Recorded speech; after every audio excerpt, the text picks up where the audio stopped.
आप सभी भाई-बहनों का आध्यात्मिक ऑक्सीजन की लघु ज्ञान संदेश कक्षा में एक बार फिर स्वागत है। आज की चर्चा 3 गुणों को एक दार्शनिक भाव से एक बहुत ही एक सरल सी बात से शुरू करने जा रहे हैं। देखिए, तमोगुण जब भी हमला करता है, हमले का अभिप्राय जब वो धर्म विरुद्ध, शास्त्र विरुद्ध, कानून विरुद्ध यानी कि अपनी बात को मनवाते हुए ये स्थितियाँ तभी उत्पन्न होती हैं जब सत्वगुण मौजूद नहीं होता। यह बहुत ही अति गौण स्थिति में होता है। देखिए, दिन में रजोगुणी स्थितियाँ होती हैं। आप संसार को पाने के लिए अक्सर हम बार-बार कहते हैं ना, लाभ से जुड़ो, लोभ से सदा बचो। लोभ एक राजसी वृत्ति है। लोभ ही मनुष्य को एक संग्रह वृत्ति में धकेलती है, धक्का देती है।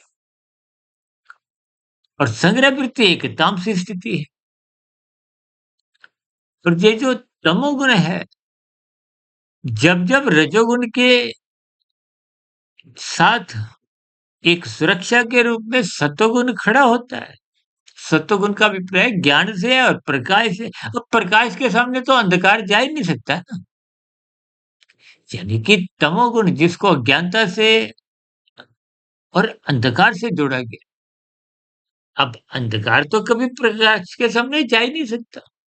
देखिए, ये बात बहुत दार्शनिक है, विचित्र बात है।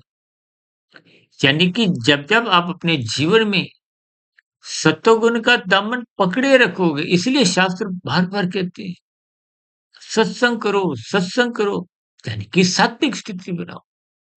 ये जितने कर्मकांड, व्रत, त्योहार ये सब आपका हमारा सत्वगुण बढ़ाने के लिए है। लेकिन मनुष्य इन स्थितियों से ज्ञानपूर्वक नहीं जुड़ता है, लोभ से, भय से जुड़ता है, तो फिर स्थितियाँ उतना लाभ देती नहीं। इसलिए बार-बार जैसे गाड़ी में ब्रेक होती है, ठीक इसी तरह आपके जीवन रूपी गाड़ी में जो राजसी है, भोगों में लिप्त रहते हैं, तो इस गाड़ी में जैसे ब्रेक होना ज़रूरी है, वैसे ही आपके हमारे जीवन में सत्संग होना ज़रूरी है। शास्त्र तो यहाँ तक कहते हैं, जो मनुष्य सत्संग नहीं करता, उसमें पशु वृत्तियाँ पनपने लगती हैं, फिर नाचने लगती हैं। नाचने का मतलब क्या है? जब धर्म की दीवार, चारदीवारी कमज़ोर होती है, अर्थ और काम नाचने लगते हैं। नाचने का मतलब क्या है? अर्थ का अभिप्राय धन से है, पदार्थों से है, तमोगुण से है। और काम का अभिप्राय राजसी स्थितियों से, रजोगुण से है। ये त्रिगात्मक स्थितियाँ जितनी जल्दी आप समझ जाओगे, इसलिए शास्त्र बार-बार कहते हैं, सत्संग करो। और सत्वगुण का संग करना सत्संग की स्थिति में। और बात कितनी साधारण सी है, मनुष्य को मरते दम तक समझ नहीं आती। जब समझ आती है, जब व्यवहार में इन स्थितियों को जुड़ना होता है, तो आप जुड़ नहीं पाते। क्योंकि सत्संग निरंतर करना चाहिए। ज्ञान में स्थिति मजबूत रहे। कब आक्रमण हो? किसका? तमोगुण का। देखिए, ये गुण भले ही जड़ है, माया जड़ है, जड़ कोई अपने आप क्रिया नहीं करती। परमात्मा की निर्गुण निराकार ब्रह्म शक्ति इन 3 गुणों को, जिनको मैं अक्सर यंत्र कहता हूँ, यंत्रों का स्वभाव है, इन गुणों का लक्षण है, स्वभाव है, उनको आप समझते नहीं। देखिए, घर में गृहिणी जब खाना बनाती है, उसको ज्ञान है, जितनी क्रियाएँ करती है वो रजोगुण है, ज्ञान सत्वगुण है। और रसोई में रखे पदार्थ तमोगुण है। जब गृहिणी घर नहीं होती, तो सत्वगुण गायब।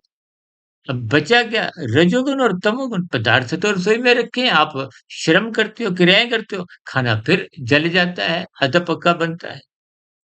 इसीलिए यदि आपके जीवन में सत्वगुण नहीं है, तो जीवन भी आधा-अधूरा ही रहता है। इन संकेतों को आप जितना जल्दी समझ जाओगे, उतना जल्दी आपके जीवन में सात्विक स्थिति मजबूत होगी, आध्यात्मिक उन्नति होने लगेगी। इन्हीं शुभकामनाओं के साथ चर्चा विषय को यहीं विराम देते हैं। फिर मिलते हैं किसी नए विषय के साथ। तब तक आप अपने आध्यात्मिक मित्र सुधीर भाटिया फकीर को इजाज़त दें। वीडियो विशेष को सुनने के लिए आप सभी भाई-बहनों का बहुत-बहुत धन्यवाद।